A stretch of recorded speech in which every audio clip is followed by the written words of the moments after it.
how to change default apps on iPhone. Hey everyone, welcome back to the channel. If you are new here, don't forget to hit the subscribe button and turn on the notification bell to not miss any updates. So in today's video, I'm going to show you how you can change your default app on your iPhone.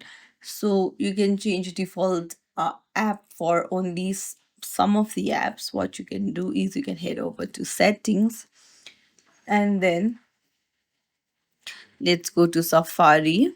Just search for Safari,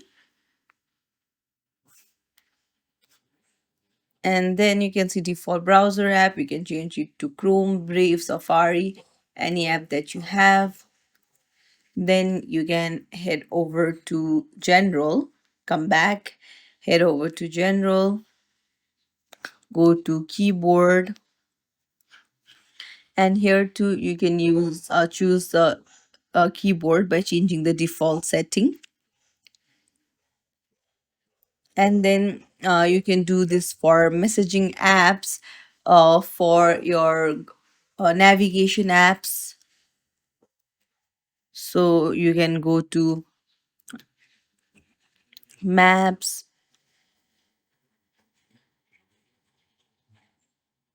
and then you can change the default app.